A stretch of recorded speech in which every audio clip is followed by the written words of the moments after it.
Hello children.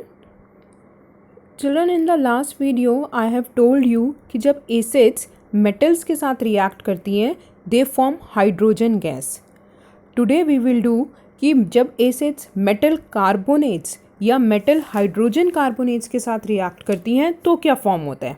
See, इसमें जब acids metal carbonates के साथ या metal hydrogen carbonate के साथ जब कोई भी acid react करेगी तो सॉल्ट फॉर्म होगा, एक कार्बन डाइऑक्साइड गैस रिलीज़ होती है और वाटर रिलीज़ होता है. अब इसमें है कि कार्बन डाइऑक्साइड गैस रिलीज़ हो रही है तो हमें पता कैसे चलेगा कि जो गैस रिलीज़ हो रही है that is carbon dioxide gas.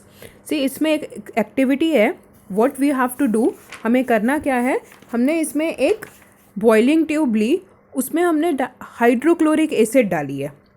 अब जब हम उसमें हाइड्रोक्लोरिक एसिड उसमें हमने पहले डाला था सोडियम कार्बोनेट की जगह आप इसमें सोडियम हाइड्रोजन कार्बोनेट भी डाल सकते हो.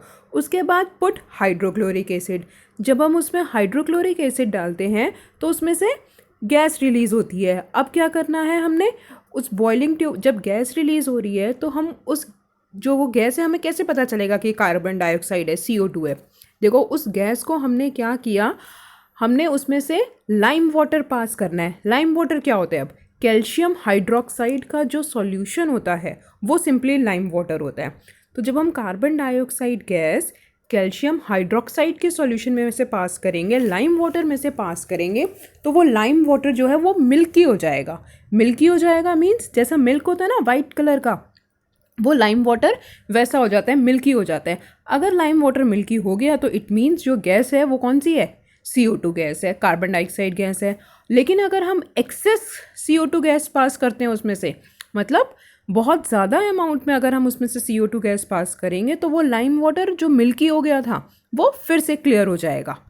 ठीक है, तो ये प्रॉपर्टी है CO2 गैस की. जब हम CO2 गैस लाइम वाटर में से पास करेंगे तो it turns lime water milky. तो इसका मतलब जो गैस है वो कौन सी है, CO2 गैस है. और कार्बन डाइऑक्साइड गैस की एक प्रॉपर्टी और भी है, it does not support combustion. Suppose करो कोई गैस रिलीज़ हो रही है, आपको पता करना है कौन सी साउंड है, कौन सी गैस है. तो आप एक बर्निंग कैंडल उसके पास लेके गए, तो अगर वो बर्निंग कैंडल एक्सटिंग्विश हो गई, बुझ गई, इसका मतलब कौन सी गैस है, CO2 गैस. और अगर वो जैसे हमने लास्ट उसमें किया था हाइड्रोजन गैस वाला, अगर हम बर्निंग कैंडल उसके पास लेके जाएंगे और वो पॉप साउंड से, जैसे कि एक छोटा सा एक्सप्लोजन हुआ हो, पॉप साउंड आती है, तो मतलब कौन सी गैस है, हाइड्रोजन गैस. तो अगर मेटल कार्बोनेट और मेटल हाइड्रोजन कार्बोनेट को हम एसिड के साथ रिएक्ट कराते हैं, उसमें कौन सी गैस रिलीज हो रही है, CO2 गैस. क्लियर.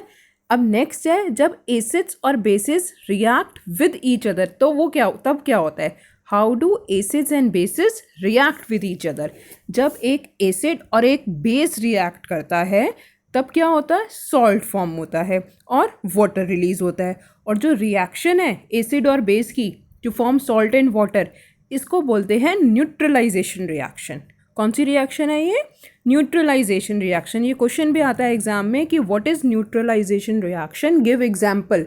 तो इसकी डेफिनेशन बतानी है और एग्जाम्पल भी देना है.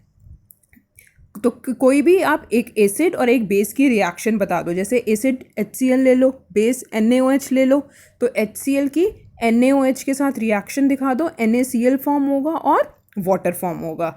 तो जो ये NaCl है, जो ये सॉल्ट बना है, ये जो है ये इट बिहेव, मतलब इसकी जो ये ना ही एसिड है ना ही ये बेस है, it behaves neither as acid nor base. So this is why it is called as neutralisation reaction. ये न्यूट्रल है, ना ही इसकी प्रॉपर्टीज़ एसिड की तरह है ना ही इसकी प्रॉपर्टीज़ बेस की तरह है, ये एक न्यूट्रल है. तो इसलिए हम इसको बोलते हैं न्यूट्रलाइजेशन रिएक्शन. तो जब एक एसिड और बेस रिएक्ट करते हैं तो सॉल्ट बनता है and this reaction is called neutralization reaction.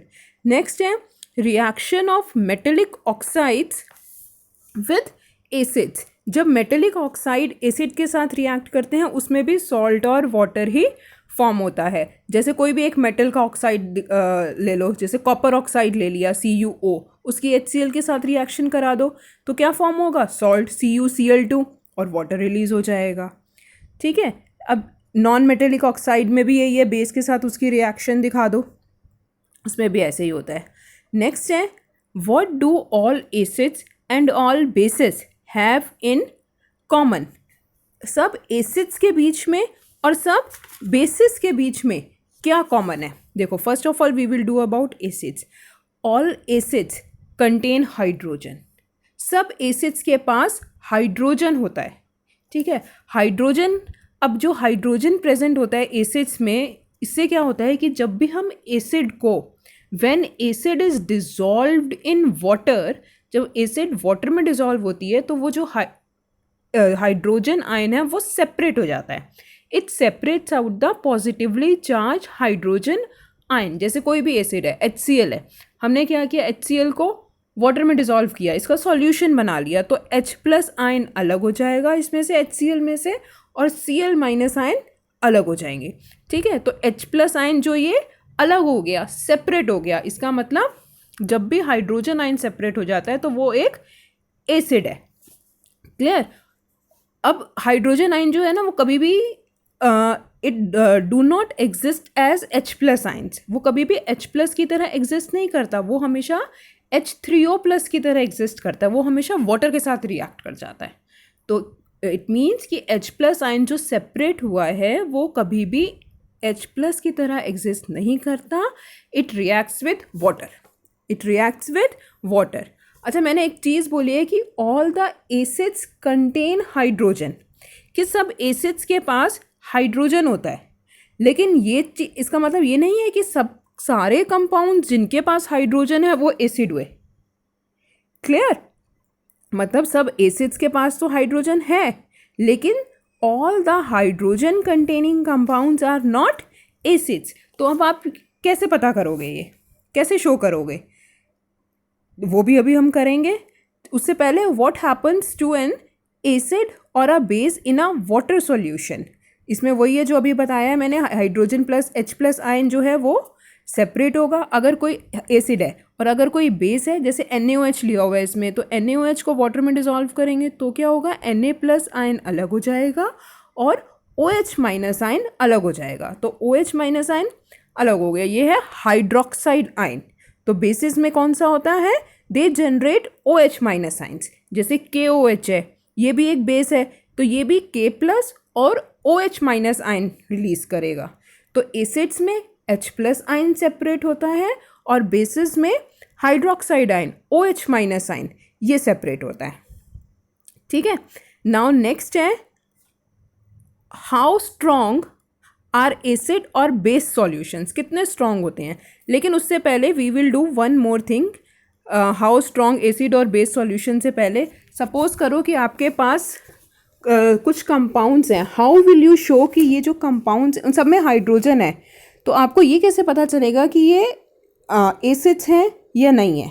Suppose आपके पास हाइड्रोक्लोरिक एसिड है, सल्फ्यूरिक एसिड है, ग्लूकोज है, एल्कोहल है, ये सारे के सारे हाइड्रोजन कंटेनिंग कंपाउंड्स हैं, ठीक है। यू हैव टू शो कि इसमें से एसिड कौन से हैं और बेस कौन से हैं। एसिड्स की एक प्रॉपर्टी होती है, इसको हमेशा याद रखना, एसिड्स की कौन सी प्रॉपर्टी होती है, ये दे कंडक्ट इलेक्ट्रिसिटी। वो क्या करते हैं, वो इलेक्ट्रिसिटी को कंडक्ट करते हैं, मतलब उसमें से इलेक्ट्रिक करंट पास हो सकता है। इलेक्ट्रिसिटी कंडक्ट करते हैं मतलब उसमें से इलेक्ट्रिक करंट पास हो सकता है। तो क्या करेंगे, हम इन सब का सॉल्यूशन ले लेंगे, जितने भी हाइड्रोजन कंटेनिंग कंपाउंड्स दिए हुए हैं, ठीक है। अब क्या करेंगे हम, fix 2 iron nails on a rubber cork, एक रबड़ की कॉर्क लेंगे, उसमें 2 आयरन नेल्स को फिक्स करेंगे और उस बीकर में रख देंगे, ठीक है। अब क्या करेंगे, आफ्टर दैट जो वो आयरन नेल्स हैं उनको क्या करेंगे, connect the nails to the 2 terminals of a battery, उसको हम बैटरी के साथ कनेक्ट करेंगे, एक स्विच लगाएंगे, एक बल्ब लगाएंगे। अब उस बीकर में क्या डालेंगे, जिसमें वो कॉर्क है, जिसमें 2 आयरन नेल्स हैं और जिसको हमने बैटरी के साथ कनेक्ट किया है और बल्ब लगाया है, उस बीकर में हम पहले क्या डालेंगे, हाइड्रोक्लोरिक एसिड डाली। जब हम हाइड्रोक्लोरिक एसिड डालेंगे देन वी विल फाउंड कि जब हमने हाइड्रोक्लोरिक एसिड डाली तो बल्ब जो है इट ग्लोज, बल्ब जल गया, बल्ब स्टार्ट्स ग्लोइंग। इसका मतलब हाइड्रोक्लोरिक एसिड में से इलेक्ट्रिक करंट पास हो रहा है, तो ये एसिड है, इट कंडक्ट्स इलेक्ट्रिसिटी। अब हम उसी हाइड्रोक्लोरिक एसिड की जगह सपोज करो if we put sulphuric acid, then also bulb starts glowing, फिर भी बल्ब जल जाता है. It means acid, this acid also conducts electricity. Okay, all the acid solutions, जितने भी एसिड सॉल्यूशंस हैं, all the acid solutions conduct electricity. सारे के सारे एसिड सॉल्यूशंस इलेक्ट्रिसिटी कंडक्ट करते हैं. अब हम एसिड की जगह suppose we will put glucose. हमने ग्लूकोज डाला, ग्लूकोज में भी हाइड्रोजन है, तब बल्ब नहीं जलेगा, इट डज नॉट ग्लो.